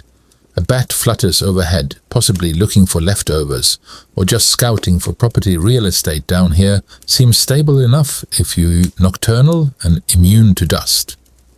You press on, passing a wider stall adorned with tiny basins carved directly into the stone countertop. A thin mineral trail runs from each to the floor, as if liquids once poured and pooled beneath. Spice merchant, herbalist, or apothecary historians still argue whether these underground booths doubled as pharmacies, or if the merchants simply diversified bread in the morning bug repellent by dusk. The air thickens with a scent you can't quite place, nutmeg, maybe, or dried thyme clinging to the walls like ghostly perfume. You take a deep breath, and for a second you're back in some ancient evening, a child slipping behind her parents' cloak while they haggled over grain prices in the gloom. A side corridor leads you into what feels unmistakably like a tavern. Long stone benches, a slightly raised platform at the far end, and shallow cup holders carved into the tables. You brush dust from one bench and sit imagining the clamor of merchants, pilgrims and miners laughing over fermented goat's milk or walnut wine. A modern aside, you picture Yelp reviews for this place: 3 stars. Too drafty. No Wi-Fi. Wine tasted like sadness, but you'd give it 5 easy. For atmosphere alone. On the stage platform, a mural is half visible beneath soot and moss. You squint. A figure plays what looks like a lyre surrounded by dancers. Perhaps an entertainer or a mythological scene. Historians still argue whether such imagery represents actual events or allegorical instruction, dance to forget famine, music to hush fear. You like that idea. Back at the main corridor, you turn into a narrower street lined with tiny storage alcoves, many still containing amphorae and baskets long turned to mulch. One is lined with dried roots, ginger maybe, or some ancient medicinal plant. A fringe tidbit suggests these roots, once thought magical, were burned in ritualistic smoke baths to cleanse the spirit and prevent underground hallucinations. You take a whiff. It smells like stale licorice and regret. You round a corner and nearly fall into a square pit cut into the stone floor. It's a tandoor oven or something close, a deep cooking chamber lined with scorched bricks. You peer in and imagine layered flatbreads stuck to the walls, sizzling as smoke fills the chamber. A blackened ceramic jug sits nearby, busted at the neck, but clearly once used. You whisper historians still argue whether these communal kitchens rotated duties among families, or if specific lineages guarded their bread recipes like holy relics. Joke number 1. The Great Bread Wars of 1289 fought with dough and passive aggression. You move on, passing what can only be described as an ancient convenience store, a narrow corridor with the shelves carved directly into the walls, each the perfect size for jars, grain sacks, or tightly packed cheeses. The shelves slope slightly forward, possibly by accident, or maybe ancient ergonomics had its moment. You reach out and run your fingers along the grooves, half expecting a long-lost almond to roll into your palm like a culinary miracle. Near the back of the corridor, a faded fresco shows what looks like a market scene figures, trading goods beneath a dome. There's a dog in the corner, drawn with a cartoonish snout, and you grin. Even in stone, someone wanted their pet immortalized. You whisper, "Good boy," and carry on. Then comes the stone chute. It drops steeply from an upper level, angling down to a collection pit at the end of the market corridor. This experts believe was a delivery system for grain or olive oil, perhaps even currency, if you paid your taxes in lentils. Joke number 2. Tax day 8th century style. Just shove beans into a hole and hope the scribe upstairs gets the memo. You climb a set of notched stairs and peek into a series of storerooms, each sealed by heavy stone slabs. Most are wedged open now, but one remains closed. You lean against it, press your ear to the rock and listen nothing. Still you respect the silence. Some doors shouldn't be opened just because you can. You trace the inscription near the top, Aegis Vitae, the shield of life. A fringe theory says underground merchants adopted symbolic seals to ward off thieves blending commercial and spiritual practices. You don't know if that's true, but you admire the idea of blending survival with the sacredness. You circle back to the central hall, footsteps soft now, as if your own rhythm has adjusted to the ghost market's tempo. You imagine how bustling this place must have been, carts, squeaking laughter, echoing deals being made in murmurs. A marketplace without sunlight, yet full of warmth and human noise. Before leaving, you pause beneath a large carved arch, likely the main entrance or exit for market-goers. A mainstream historical fact, many underground cities featured large stone wheels or rolling boulders that could seal corridors in case of invasion, acting like enormous corks in stone arteries. Historians still argue whether these were primarily defense mechanisms or symbolic acts of sealing sacred space. You spot one of these wheels half rolled into place beside the arch. It's cracked now, but massive. You rest a hand on it, appreciating its weight, its intent. You imagine someone long ago, perhaps a merchant or priest, rolling it closed with aching arms and a quiet prayer. You whisper, "May your goods trade well and your bread never burn," and step back into the tunnel that leads to the next level. The market fades behind you, but the scent of spice ash and baked bread clings to your clothes like an old friend's parting hug. You descend a slope carved so precisely it might as well be a ramp from a secret fortress, smooth-angled and just steep enough to make your thighs question all life choices. The air grows cooler, thinner, and strangely still. Then the tunnel opens into a chamber so perfectly round it feels like you've stepped into a carved planet. Rows of stone benches spiral down toward a central dais, and the walls glow faintly with mineral traces, iron, copper, maybe even gold dust fused into the rock. A mainstream historical fact, in many ancient underground cities, rooms like this served as gathering places for spiritual, political, or educational purposes. In Derinkuyu, archaeologists uncovered a large circular room thought to be a religious school or secret council chamber. Historians still argue whether such spaces were for sacred instruction or underground community planning, religion, government, or both cloaked in candlelight. You walk slowly to the center of the room. The echo of your footsteps forms a near-perfect resonance, bouncing off the walls in soft ripples. This place was built for sound, for voice to carry without shouting. You whisper hello, and 30 versions of the word spiral back at you, all a little too fast, too curious. You half expect the walls to answer in ancient tongues, and part of you hopes they do. A fringe tidbit floats back into memory. Some believe these circular chambers amplified not only sound, but thought, that chanting or meditating here could elevate consciousness or unlock visionary states. You smirk, imagining a prehistoric TED Talk, how to manifest goat herd prosperity using only the echo chamber of the ancients. You sit on one of the stone benches, cold seeping into your thighs, and picture the room filled with robed figures, students, elders, rebels.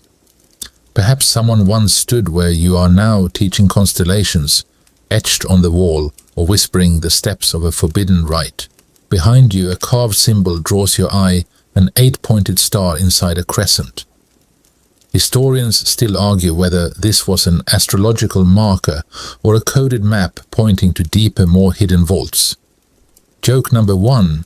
You raise a hand and intone. Tonight's class, Subterranean Alchemy and How Not to Explode Yourself. Your voice echoes with just enough reverb to feel like a spiritual leader, or a really confident museum docent. You laugh softly, then pause because something on the floor catches your eye. It's a faint chalk outline, possibly long-faded white pigment, concentric circles, overlapping like a Venn diagram gone rogue. You trace it with your boot and realize it mimics the chamber's acoustic pattern. Was it a teaching aid, a performance stage, or someone's secret diagram for summoning extra cheese on flatbread? The possibilities are delicious. Beyond the chamber, a narrow stairwell leads to a series of smaller rooms carved in orderly clusters. These were classrooms, no doubt about it. One has a low podium, another is filled with alcoves where tablets might have once rested. The grooves in the walls suggest ledges for storing scrolls, maps, or possibly student essays carved into thin limestone slabs. You glance at a carved face above a doorframe stern with an elongated forehead and large almond eyes. A fringe theory insists these weren't stylized portraits, but representations of sky visitors who bestowed knowledge. You squint at the figure and shrug. Could also be the world's first overworked professor. Inside one room, you find a faded mural of the night sky stars pricked into stone with meticulous care. You count the visible dots, 12 major clusters, perhaps zodiac signs or seasonal guides. A mainstream historical fact, ancient astronomers often worked underground to map the stars in controlled darkness, using small openings in the ceiling to chart celestial movements. Historians still argue whether these murals served as calendars, prophecies, or both. You lie on the cool stone floor, imagining stargazers here centuries ago, drawing cosmic diagrams while huddled under oil lamps. Joke number 2. Step 1. Don't mistake a bat for a shooting star. Step 2. Wear a helmet. You rise, brushing dirt from your jacket, and wander into a narrow passage painted with handprints. Dozens of them, varying in size and pattern. Red ochre, black soot, and what might be faded green stain the walls. You pause, placing your palm beside one. It fits almost perfectly. You whisper, "Nice to meet you," unsure if you are greeting a child, a teacher, or someone who carved history with fingers alone. Fringe thinkers say these prints mark initiation rituals, rites of passage, where knowledge passed not through words but touch.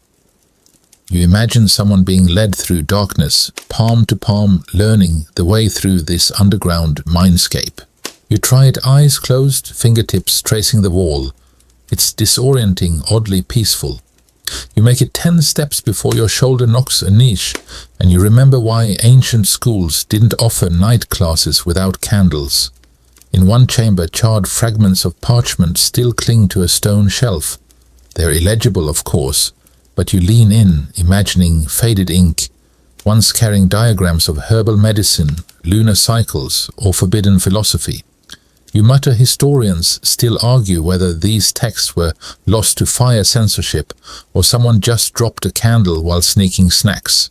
Joke number 3, you imagine an ancient student sneaking wine into class, spilling it on an exam and getting their scroll confiscated. The professor, stern-faced, writes, "See me after rites."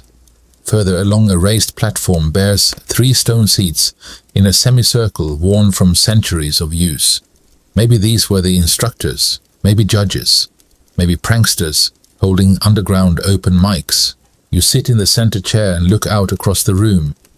The acoustics here are sharper, tighter, like a sound chamber. You clap once. The echo pings off in perfect symmetry. You whisper, "We begin today's lecture with a moment of absolute awe." You rise and follow a final tunnel out of the school. It climbs slowly toward an air shaft where the stale air thins and a fresh breeze teases the edge of your senses. The walls begin to shimmer again with flecks of mica and quartz, and you realize you are ascending. Above, somewhere far overhead, the surface world buzzes with noise and light. But down here in this secret classroom of stone and starlight, time slows to a hush. You reach a small landing where the tunnel forks, one path veering toward a water channel, the other marked with faint script that might read Sanctum. You hesitate. Your stomach growls. Your flashlight flickers. But you smile anyway. There's always another turn, another lesson, another echo waiting to answer your questions in the dark. You turn toward the path marked Sanctum, the word barely visible beneath centuries of dust and moisture. The air shifts the moment you step through the archway, warmer, heavier, as though you've entered the breath of something ancient and sleeping. Your headlamp flickers for a beat and then steadies. And that's when you see it, the temple. It's not grand in size, no marble columns or golden spires, but the reverence it radiates is unmistakable. The walls pulse with ochre tones, carved with lines so deliberate they hum with intent. The chamber is oval-shaped, its ceiling rising in a soft dome, and in its center stands a stone altar, squat and worn, as if countless hands once traced its rim in prayer. A mainstream historical fact, underground temples, like those in Malta's Hal Saflieni hypogeum, date back over 5,000 years, and are considered among the oldest known examples of subterranean sacred spaces. The builders sculpted not only with tools but with sound. Some chambers, such as the Oracle Room, are acoustically tuned to amplify chants and vocal vibrations. Historians still argue whether this was an intentional spiritual design or a mystical coincidence exploited by later generations of priests and initiates. You step toward the altar boots, muted by layers of soft dust. A basin sits atop it, dry now, but likely once filled with oil water or blood, depending on who you ask. A single carved figure guards the altar's edge, a human-animal hybrid with elongated arms and the face of a lizard, or perhaps a lioness. A fringe tidbit insists these figures were neither gods nor demons, but intercessors, beings that existed between realms, ferrying thoughts from mortal to divine in the acoustically charged dark. You whisper toward the carving. Your voice bounces back deeper, more resonant. You try again, this time humming low in your chest, and the chamber answers with a faint harmonic vibration, as if the walls are quietly singing with you. Goosebumps rise on your arms. Joke number 1, I came for the archaeology and stayed for the Underworld's impromptu sound bath. Around the walls are small alcoves, each holding a different object. One a rusted blade, another a pile of scorched bones, and in one half hidden beneath a crumbling stone lid you find a ceremonial mask. It's carved from some light brittle material, perhaps bone, or an ancient resin, and shaped to resemble a wide-eyed owl. You lift it gently. It smells like old wood smoke and dried tears. You place the mask back in its alcove, a little more reverently this time. You feel like an intruder, not in danger, but in someone else's sacred library, the kind of place where voices should stay low and every step must be earned. Further along the wall, a mural stretches the entire curve of the chamber. It shows a procession of figures descending a staircase into darkness, each one bearing a different object: a loaf of bread, a lamp, a jug, a scroll. The last figure, painted far smaller than the rest, stands before a flame at the center of a spiral, arms raised. You step back and take in the whole image. Historians still argue whether these murals depict rituals for the dead, symbolic journeys of enlightenment, or just stylized directions for preparing an eternal picnic. But in this moment the meaning doesn't matter. What matters is the stillness, the quiet, the sense that something sacred lingers here. Joke number 2. When your map says spiritual enlightenment, 14 levels down and to the left, you spot a tiny set of stairs carved into the floor behind the altar. They descend just 5 steps, then flatten into a shallow pit lined with polished stone, perhaps a baptismal basin or a chamber for offerings, or something less easily labeled. You crouch down and run your fingers along the floor. It's warm. Yes, warm. You pause.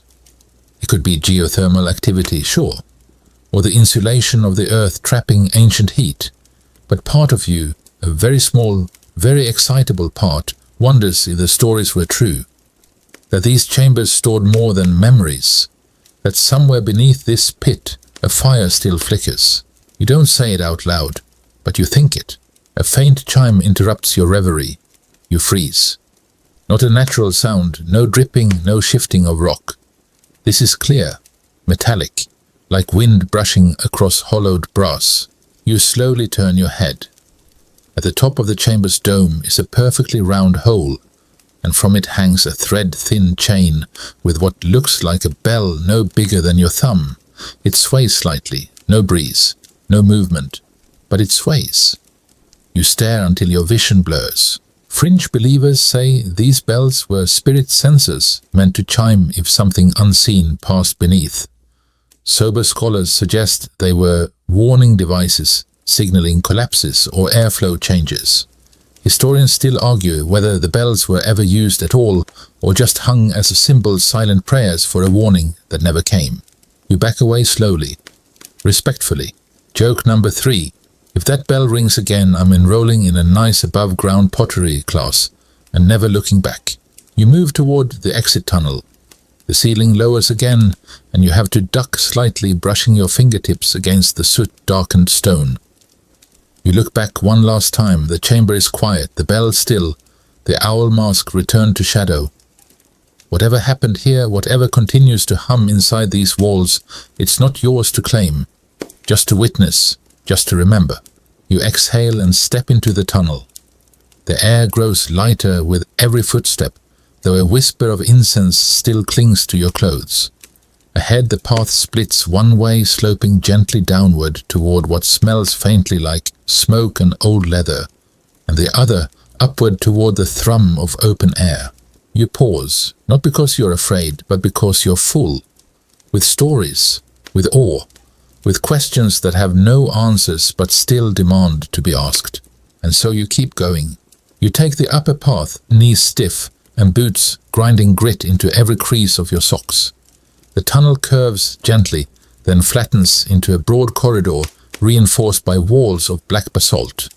Your headlamp flickers as you enter, catching glimpses of straight-cut masonry, not carved from nature like the earlier passages, but quarried, planned, laid with intention.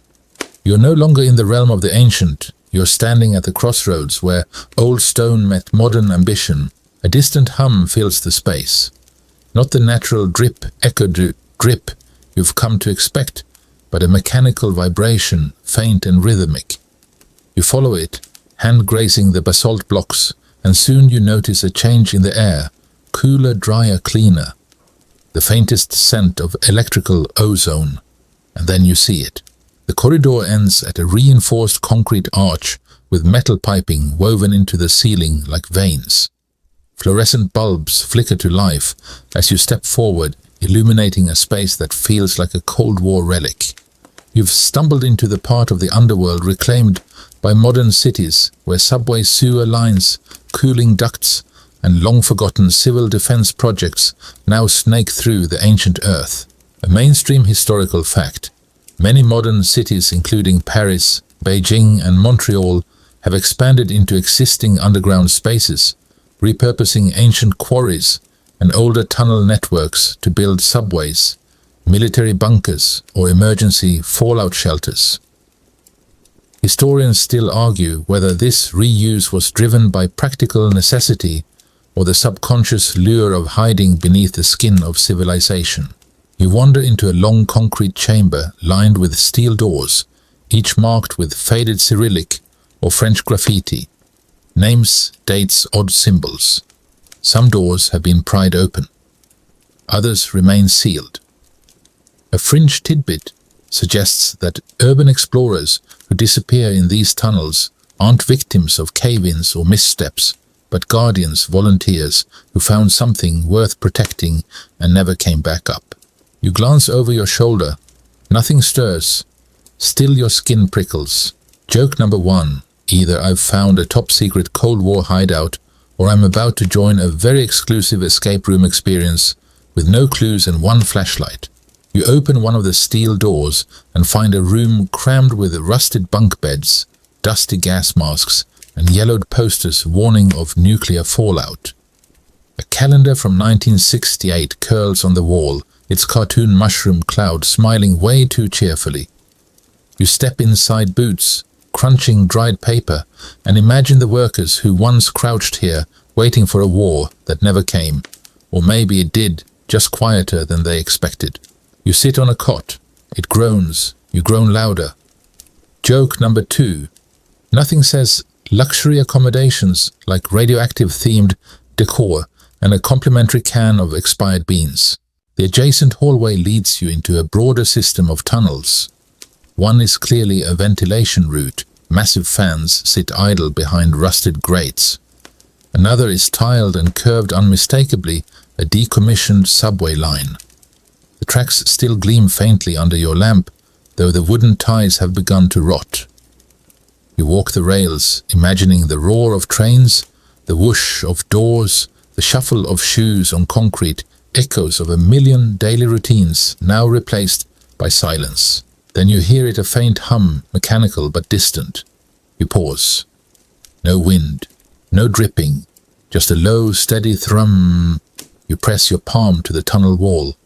The vibration is real. A modern aside, some cities have entire ghost subway stations built and never used or abandoned when routes shifted. London's Aldwych, New York's City Hall, and Moscow's Bunker 42 all sit like forgotten lungs beneath urban sprawl. You wonder if you've stumbled into one, or if this one stumbled into you. Historians still argue whether these abandoned tunnels serve merely as infrastructure relics or as evolving subterranean ecosystems, silent arteries pulsing below our feet. The hum grows louder. You follow it. Ahead, the tunnel opens into a massive circular chamber, a utility hub, perhaps, or a cooling center. Industrial ducts crisscross above, and on the far wall, glowing LEDs blink behind a plexiglass panel. It's still active. Someone or something is maintaining this place. Joke number 3. If I find a vending machine that works, I'm moving in. You cross the chamber slowly. Every sound feels amplified, your footsteps echoing with uncanny precision. A row of lockers stands against one wall. You open one, it creaks, and find a faded blue jumpsuit with a name tag, R. Salazar. A half-empty notebook rests inside its pages full of sketches, airflow maps, coded diagrams, even a few rudimentary drawings of what looks like an underground city beneath this one. Fringe believers have long claimed that modern cities unknowingly sit atop lost civilizations, that subway engineers sometimes crack through ancient vaults and quietly seal them back up to avoid media panic. Laughable, sure, but then again, this notebook, it feels like something. You tuck it carefully into your bag. You push onward through a corridor marked with hazard tape and fading stenciled letters. Exit Sage, sortie. The air gets warmer, drier. The walls change again from concrete back to stone. Chisel marks reappear. You realize you're leaving the modern veins and slipping back into the older body. The hum fades. Silence returns. You find yourself standing in a stairwell spiraling up, carved deep each step, uneven with age. You ascend slowly, passing more closed doors, niches and vents that seem to breathe faintly.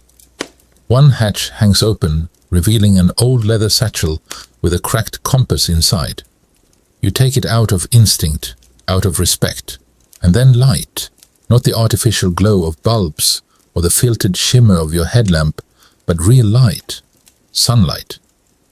It beams down through a rectangular shaft overhead, illuminating a ladder bolted into the wall. You look up, 40, maybe 50 feet. You start to climb each rung slick with moisture, each breath sharper with altitude, and at the top you find it a steel grate. You shove it, resists, then gives, and just like that you emerge. You stand in a back alley surrounded by humming air conditioning units and dumpsters. A pigeon squawks nearby. Someone coughs. Somewhere above traffic murmurs like a river. You blink in the daylight wind tousling your hair. Behind you the grate closes with a faint click. You glance back. No sign. No plaque. Just a square of concrete and steel that looks like it belongs to nothing. But you know, beneath this city the past is still breathing, still humming, still waiting. You stand in that alley a long while catching your breath. The sunlight is too sharp, the noise too chaotic after the hush of the underworld. It's almost offensive, like waking from a perfect dream into an alarm clock that screams instead of beeps. You dust yourself off, shake the grit from your boots and walk, but every step above ground feels lighter, as if something inside you changed during your time below. Yet before long, curiosity tugs again because you know you're not done. The underworld has more to show you. The next entrance isn't dramatic. In fact, it's disguised as a rusted service hatch behind an old maintenance shed near a forgotten stretch of industrial land. But your instincts say, this is it. You duck inside this time, prepared for darkness. You descend a tight stairwell, spiraling down like a seashell, your headlamp painting dizzying swirls on the walls. At the bottom, the temperature shifts. It's colder here, wet with a faint metallic tang. You push open a heavy wooden door and step into a chamber unlike any before. It's collapsed. The ceiling has caved in near the far wall, boulders strewn across the floor like frozen avalanches. Dust chokes the air.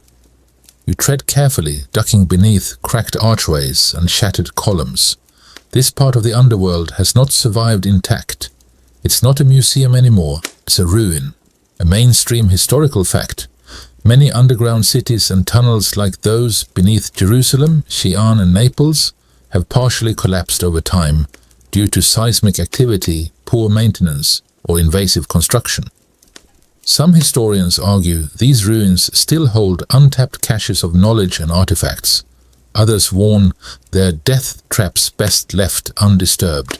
You step over a fractured support beam and spot remnants of what might have been a stone frieze, a carved procession of figures bent beneath heavy burdens, perhaps laborers or refugees. The details still visible on one panel, the tired eyes, the cracked sandals, the burden slung over the shoulders. You kneel beside it, brush away debris and feel a chill that isn't from the air. It's empathy. A fringe tidbit comes to mind. Some claim these ruined tunnels hold the memory of the trauma that happened within them, that they record despair in the stone. You're not sure about that, but the heaviness here, it's real. It's thick. A sudden noise, a faint shift of stone draws your attention. Not a collapse, but movement. Your lamp sweeps the space and catches a figure in the dust. You freeze, heart hammering, then realize it's a statue, human-sized, barely visible behind a fallen slab. You climb over and uncover more of it, a seated man, cloaked arms resting on his knees. He stares straight ahead, eyes unblinking. But this one, it's different, less refined. Not a god, not a leader, just a person, a thinker. You whisper, "What were you waiting for?" But the statue, of course, offers no reply. Joke number 1. Maybe he was just sitting here, wondering if he left the oven on upstairs. The path continues through a tunnel half filled with water. You roll up your pants, sigh like a martyr, and wade in. The water's icy, the floor uneven, but there's something oddly peaceful about the slow slog. The light from your headlamp dances on the ripples like silent applause. And above the ceiling has collapsed in places, revealing slivers of the upper levels, a vertical labyrinth through which roots dangle like nature's stubborn fingers refusing to let go. You reach a ledge where the water ends and hoist yourself into a chamber with domed ceilings and ornate columns half buried in silt. This must have once been a grand hall, maybe a forum or sanctuary, but now it's cracked, bowed, forgotten. You wander among the wreckage, pausing at a wall where faded murals still cling. They depict a sun, a moon, and a tower reaching upward, symbolism layered enough to make any scholar sweat. Historians still argue whether these images reflected a mythology of rebirth or just a decorative flair by tunnel artisans who longed for daylight. You notice something else, a series of markings on the floor. They form a spiral similar to the diagram in the sanctum back in section 11. You follow it step by step until you reach its center. There, embedded in the stone, is a small disc, brass, scratched, but unmistakably placed with purpose. A plaque beside it reads in almost legible script, "Breathe. Listen. Remember." You sit down, not because you're tired, but because Yes, you want to remember. Joke number 2, if I get stuck here forever, at least I'll have plenty of material for my underground memoir. You close your eyes and listen. The wind through the cracks, the drip of water, the silence that fills in every forgotten name, every collapsed story. This is the underworld's true voice, not the drama of temples or the glow of salt cathedrals, but the quiet places crumbled and still where time folded in on itself. You open your eyes and rise. Ahead the path veers upward. Cracks in the ceiling allow shafts of golden dust to drift through. You follow them, and then you find it. A door. Not stone, not metal. Wood, old, warped and bowed inward by pressure. It bears no symbols, no carvings, no warnings. Only a handle. You hesitate. Joke number 3. Well, if I die, someone feed my plants. Then you open it. The space beyond is small, round. Walls covered in soot and ash, and in the center an object. A book. Or at least what's left of one. Bound in cracked leather, its spine barely holding. You kneel and gently open it. The pages are blank, all but one. Near the center, written in faded ink. If you are reading this, then you've already heard what lies beneath. Don't forget. Don't bury it again. You sit back on your heels, stunned. Historians still argue whether messages like this were real or later additions planted by modern romantics. Doesn't matter. It feels real, and that's enough. You close the book, return it to its resting place and step away. As you leave the chamber, the ceiling groans faintly, whether from settling dust or an unseen breath you can't say. But the underworld isn't trying to keep you. Not now. It said what it needed to say. You return to the tunnel. The path continues, but something in you has shifted. You are no longer just exploring the underworld. You are carrying it with you. You walk with a new weight, not the burden of exhaustion, but the fullness of having witnessed something few ever truly see. The underworld isn't a place anymore.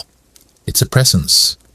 You feel it in your spine, in the way your breath slows, in how each footstep echoes with just a little more meaning. Still there's more to uncover, and the tunnel ahead winds with promise. This passage is tighter. The air smells musty, and the walls are slick with condensation. Your fingers brush along ancient masonry, cut stone, alternating with rough patches where the earth has pushed back. You duck through a low arch, your shoulders brushing both sides, and enter a chamber smaller than any before. It's a prison. 6 alcoves carved into the walls like tombs, each just large enough to lie in. Iron rings are still embedded in the floor, rusted but firm. One corner of the chamber is darker than the rest. You shine your lamp and find what looks like an engraving, a name, a date, and a tally scratched into the wall, 21 vertical lines, then silence. A mainstream historical fact. Many underground complexes, including those beneath the Crusader castles and Roman fortresses, included subterranean holding cells and torture chambers, both for protection and secrecy. Historians still argue whether these cells were used consistently or only in times of crisis, when shadows swallowed the rules of daylight governance. You run your hand over the tally marks. Joke number 1, 21 days underground without Wi-Fi. I'd scratch too. But the silence that follows isn't funny. It's tight, like the air itself is holding its breath. You move on quickly. The next chamber is the opposite, wide open, almost ceremonial. Columns ring the space, each etched with swirling patterns that remind you of tree roots and water currents. You realize they're not just decorative, they're symbolic. Above each is a figure. One holds a torch, another a scroll, one a bowl, another a key. It's a gathering, a council, guardians maybe. A fringe tidbit suggests that some underground societies, real or imagined, believed knowledge itself was dangerous, sacred, and had to be protected below ground. That once certain truths were unearthed, they could not be allowed to return to the surface. Some even say the earth itself demanded secrecy, swallowing what mankind was not ready to hold. At the center of the chamber is a stone table, flat circular with 12 evenly spaced grooves. Something was once placed here, something valuable. You kneel beside it, running your fingers over the carved runes. You can't read them, but you don't need to. You feel what they're saying. Protect. Wait. Remember. You sit at the table, not because you're tired, but because it feels right. You imagine ancient figures, seated here, voices low, passing bowls of oil, tracing starlight on stone. You wonder if they argued, if they wept, if they ever laughed. Joke number 2 probably had a no-talking stick for awkward pauses and intense stares. You stand and circle the room again, noticing more details. The floor patterns aren't random. They radiate outward in spirals, the same spiral you saw in the sanctum, the same as the water chamber, the same as the ruins. You follow it instinctively to another tunnel. This one descends steeply, the steps narrower, more uneven. You grip a rope someone tied long ago, a lifeline of fraying fibers that somehow still holds. And then the tunnel opens. The room ahead is dark, not just unlit, but thick, absolute velvet black. Your lamp seems swallowed by the void. And then a sound. Click. A single torch mounted on the far wall flickers to life. An automated system. A chemical reaction. You don't know, but then another ignites, and another, until the room reveals itself in it's circular, again. But this one is not carved, it's built. Stone blocks fitted with impossible precision, floor tiles polished smooth, the ceiling rising in a perfect dome overhead. This was not improvised, this was designed. And in the center of the chamber, under the highest point, is a sealed door made of what looks like bronze. Your steps are silent. The torchlight dances across your face as you move closer. The door bears no handle, only an indentation, palm-shaped, human-sized. You stare at it. A mainstream historical fact, bronze doors like these have been found in Roman temples and Persian tombs, typically symbolic, representing gateways to other worlds. Historians still argue whether they were literal passageways or metaphysical metaphors, never meant to be opened. You place your palm over the indentation. Nothing happens. But you don't feel disappointed, because you know the point wasn't to open it. It was to find it. To know it's there. Joke number 3. Well, I guess I failed the sacred fingerprint scan. Should have brought snacks for the security gods. You sit beside the door. There's a stillness here unlike any before. Not quiet, not absence. Presence. You think of every chamber that led to this one. The underground schools, the markets, the temples, the collapsed ruins, the forgotten machines, the silence of the bones, the whispers in the water, the chalk spirals, the owl mask, the note in the book. All of it led here, to a place that holds nothing and everything. A fringe whisper flickers through your mind again. Some places aren't meant to be entered, only remembered. Witnessed.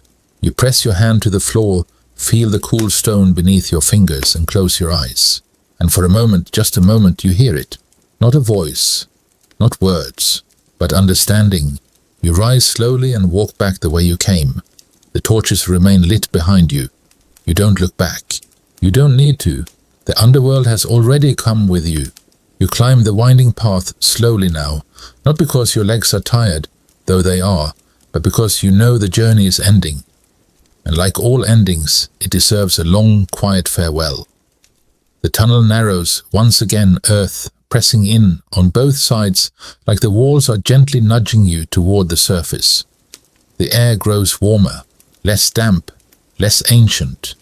You can feel the pulse of the world above cars, rumbling lives, moving cities, breathing all unaware of what lies beneath them. Your fingers trail along the rock one last time. It's rough here, less refined. No more polished bricks or ornate carvings. Just raw earth. Stone that hasn't been touched in centuries, maybe millennia. And still it tells a story. Still it hums. You pass a final alcove barely visible in the dim light. Inside a pile of discarded tools, chisels a rusted lamp, the shattered handle of a pickaxe. The kind of things left behind when a chapter closes. You don't touch them, You just nod like you're passing an old friend asleep on the porch. A mainstream historical fact. Many of the world's most elaborate underground structures, from Edinburgh's vaults to the tunnels beneath Beijing's Forbidden City, were only rediscovered by accident by construction workers, by wanderers, by kids chasing stray cats. Historians still argue whether these spaces were ever truly lost or just waiting for the right listener. You smile at that because you listened. You came down here not just to see, but to hear. And now, with dirt on your boots and silence in your chest, you know the way back. The tunnel opens at last. A long sloping shaft leads to a narrow crack where daylight seeps in. You squint. It's brighter than you remember. You emerge in a field. Just that. A field, grass waving in the breeze, a few trees, a bird overhead. No signposts, no ruins. Just an ordinary place made holy by what lies below. You walk a few steps and glance back. The entrance is gone, vanished into earth and root and memory, like the door was never there. Joke number 1, typical. You survive 16,000 words of underground chaos, and the exit ghosted you. You sit in the grass, brush the dirt from your sleeves, and tilt your head to the sky. Clouds drift by like the ceiling of a cathedral no mason ever dared to build. And in the breeze you swear you hear a whisper, not words, just the hush of everything unseen. A fringe tidbit you once laughed at now returns that those who visit the underworld leave part of themselves behind and bring something else back. Not treasure, not ghosts, but a kind of knowing, a stillness, a second heartbeat. You pull out the clay shard from the spice chamber, the compass from the Cold War locker, the stone with the spiral. You set them gently in the grass beside you. Proof or reminders.